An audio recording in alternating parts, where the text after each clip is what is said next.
امروز میخوایم درباره یکی از جادویی ترین کتاب‌های تاریخ صحبت کنیم. کتابی که میلیون‌ها نفر رو به ثروت و موفقیت و پول‌های واقعی رسونده و باورتون نمیشه اگر بگم خیلی از افراد مشهور و ثروتمندی که الان میشناسید اعتراف کردن که موفقیت خودشون رو مدیون این کتابن. توی این کتاب از 4 نیرو مثل نیروی عشق، نیروی ایمان، نیروی جنسی و نیروی ضمیر ناخودآگاه صحبت میشه که هر کدوم میتونه به تنهایی ورق زندگی انسان رو عوض کنه اگر در مسیر درست و متناسب ازشون استفاده بشه که در پایان ویدیو به این 4 تا نیرو اشاره میکنیم.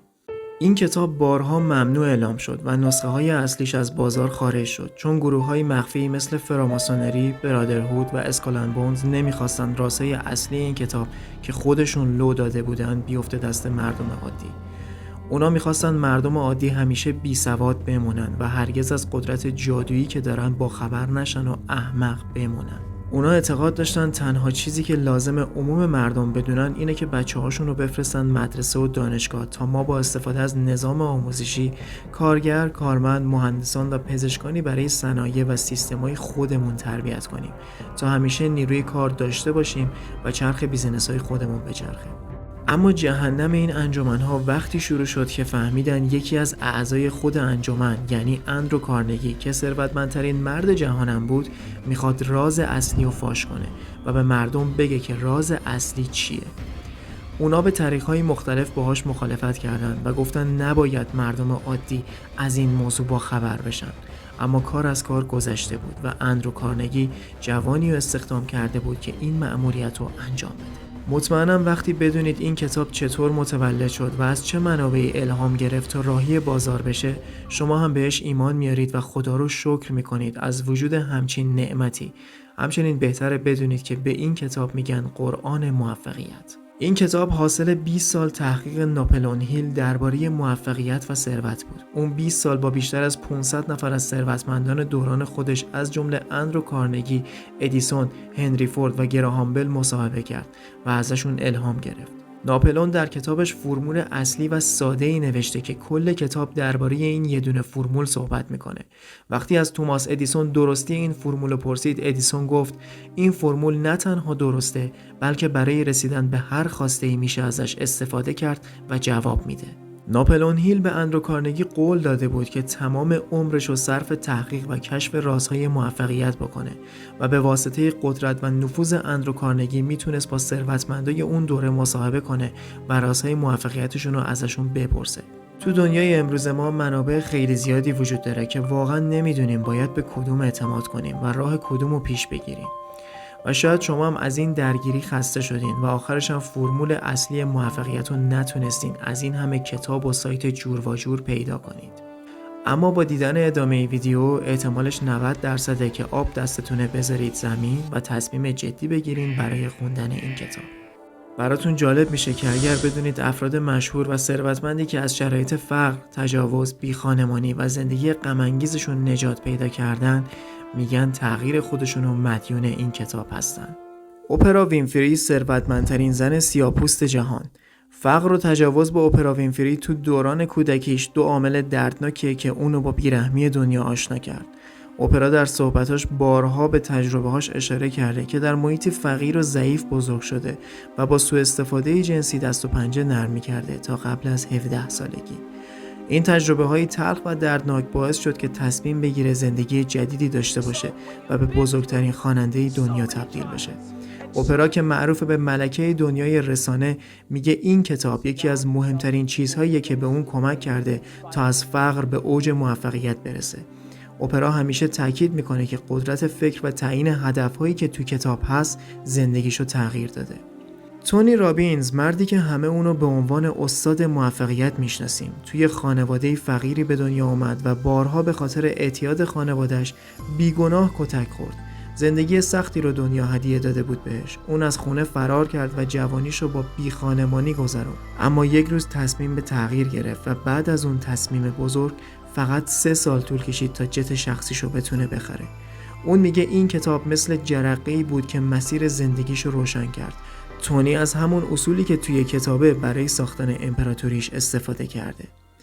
باب پراکتوری که با کلماتش دنیا رو تغییر داد، از یک وضعیت مالی افتضاح به مردی ثروتمند تبدیل شد. اون میگه این کتاب مسیر موفقیتش رو کاملا تغییر داد. باب همیشه گفت اگر این کتاب نبود شاید هیچ وقت به این جایگاه نمیرسید. جک کنفیلد نویسنده مجموعه کتاب‌های سوپ جوجه برای روح میگه که این کتاب بهش کمک کرد تا رویاهای بزرگش رو دنبال کنه و به موفقیت‌های بی‌نظیری برسه. اون در فیلم راز هم از اطلاعات مهمی راجع قانون جذب صحبت کرد. و نفر آخر که مطمئنم اگر صحبتاشو گوش کنین عاشقش میشین، جیم رانه. جیم ران یکی از بزرگترین سخنرانای انگیزشی دنیا میگه این کتاب مثل یه نقشه راه برای موفقیت بود. اون همیشه میگه که این کتاب بهش یاد داد چطور فکر کنه و چطور به اهدافش برسه و اینم بدونید که اکثر مربیهای موفقیت امروزی استادشون جیم ران بوده، مثل آنتونی رابینز. متوجه چیزی نشدین؟ این آدم‌ها که خیلی‌ها الان میخوان مثل اونا باشن، همه یه نقطه مشترک داشتن. همه اونا با بیاندیشید و ثروتمند شوید راه موفقیت رو پیدا کردن. آیا تا حالا فکر کردید که یک کتاب بتونه زندگی شما رو به طور کامل تغییر بده؟ باور نکردنیه، ولی بیاندیشید و ثروتمند شوید دقیقاً همین کار رو با شما انجام میده.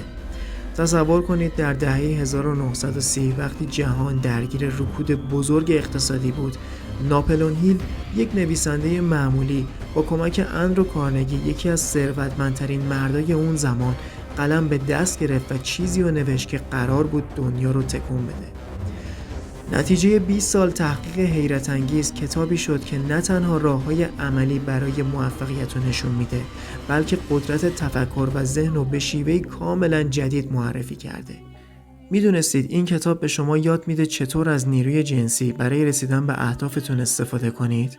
هیل معتقده که این نیرو نباید فقط به صورت‌های شناخته شده استفاده بشه و هدر بره، بلکه میشه این نیروی جنسی رو کنترل کرد و از ذخیره این انرژی بی‌نهایت خلاقیت و حس ششم ذهن رو فعال کرد تا به ایده هایی برسیم که هرگز در حالت معمولی نمیتونستیم ببینیمشون.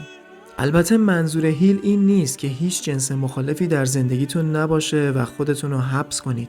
اتفاقا برعکس، اون میگه نیروی جنسی اونقدر قویه که شما رو به هر خواسته‌ای میتونه برسونه، اما اگر در جهت مناسب هدایت بشه و رابطه‌ای زیبا با فرد مناسب مثل همسر خودتون باشه.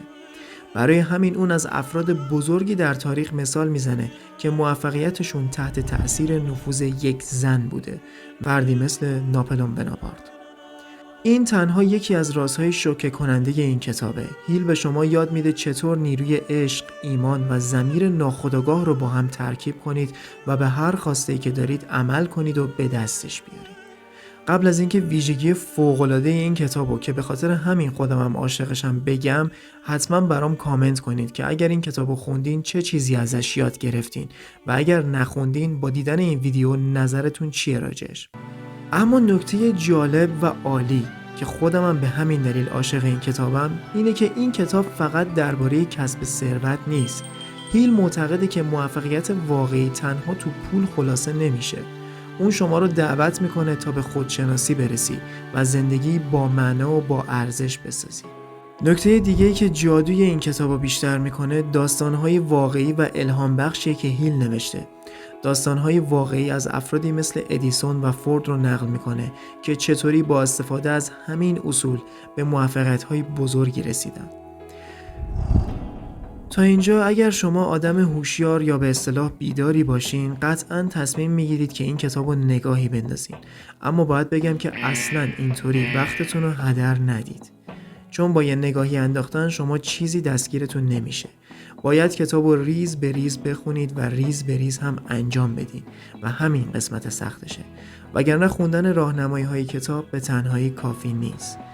تو این ویدیو راجع به رازهای پشت پرده و قدرت کتاب بیاندیشید و ثروتمند شوید صحبت کردیم و گفتیم که افراد موفق امروزی چقدر ممنون این کتاب و نوشته‌هاش هستن. در ویدیوی بعدی میگیم که چرا 99% مردم تنبلی میکنن و برنامه‌هاشون رو نیمه تمام رها میکنن و تکنیک هایی رو میگیم برای فریب دادن مغز تا کارها رو به نحو احسن انجام بدیم.